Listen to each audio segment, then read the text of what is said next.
Today is July 5th, and I'm taking off the last of first cutting. It's been really rainy around here. But a friend of mine asked me about getting into farming, and how was it getting into farming? I had never farmed before, and we have 225 acres. I've really done accounting in my life and sales, but I just could never sit inside a building. So I always enjoyed farming, thought it was intriguing. So we now have 51 head of cattle and 225 acres. We take hay off about 100 acres, 110 acres. I'm finishing up the last 32 acres now.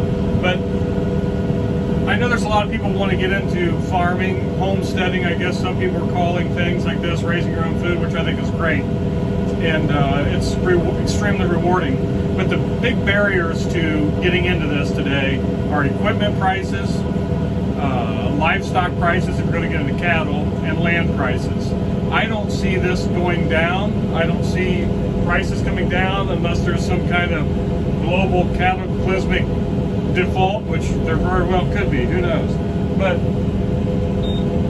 I would say, like anything, they're not making any more land, so I don't see land coming down.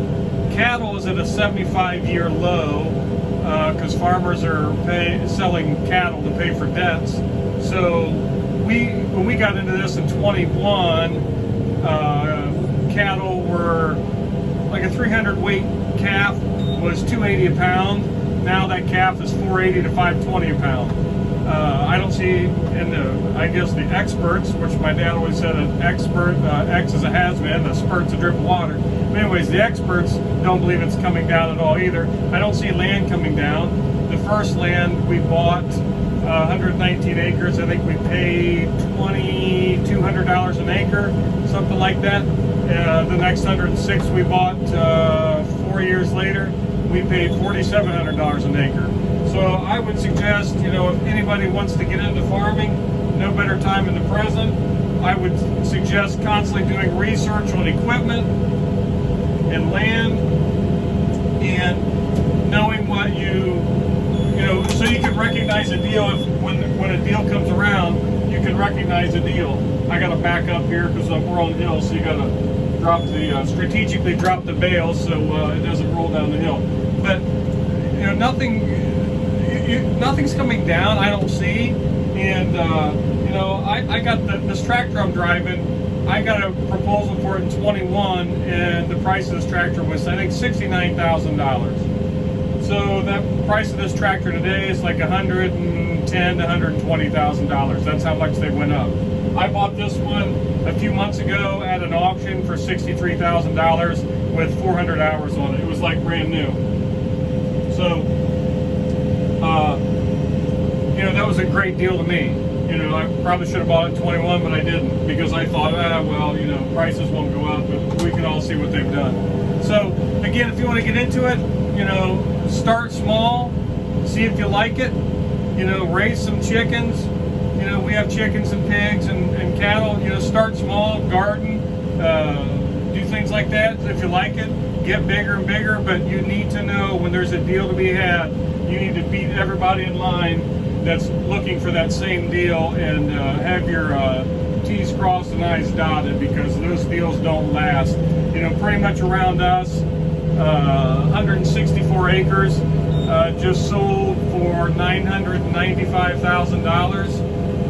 To let you know, we bought our 119 acres, original one, for $265,000. So that just tells you how quick things are going up. And again, there's some deals to be had, but I don't know how this generation of ours will get in and stay into farming at the cost today. A lot of farmers are getting out. The land's getting developed. We're going to need people to farm.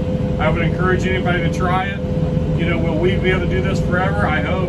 We own a business, and I'm slowly trying to transition away from that business. And really, the way the industry is turning, they're transitioning me away from it faster than I wanted to, the way the world is moving. So we're rapidly trying to do everything we can to be able to do this full time, and hopefully we will.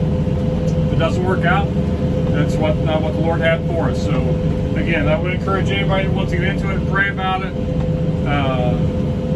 and then if the Lord would have you to do it, jump in with both feet and have faith that He'll work it out, and lean on others, and lean on neighbors if they're willing to help, and others. Anything you can do to gain the knowledge that you'll need, and be willing to help others too. I helped people for free at times, just so I could get knowledge on something to figure out how to do it. So that's what I would do. And I've kind of always had that mindset: if somebody can do it, I can. Some things I guess not. It requires a lot of education, but when it comes to working hard, just get out there and go for it and try it and see what happens. And again, it's super rewarding, and I would encourage anybody, try it out, see what you think, and you never know, you might be a farmer. Again, start small, and next thing you know, you may have more land and more land and more land. Some people down the road from us just bought 6 acres, and their hope is to buy another 30 behind them and just keep growing and growing and growing.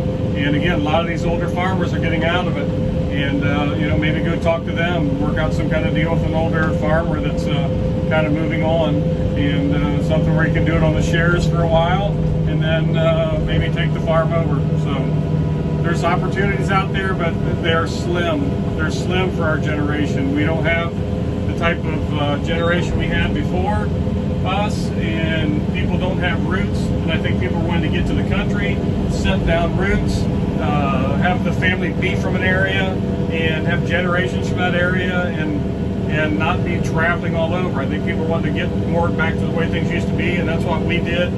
My family's from Kentucky. I wanted to go back to where my roots were from, and I feel like I'm home. And I would encourage anybody to try it or set down roots somewhere and call that home. So give it a shot.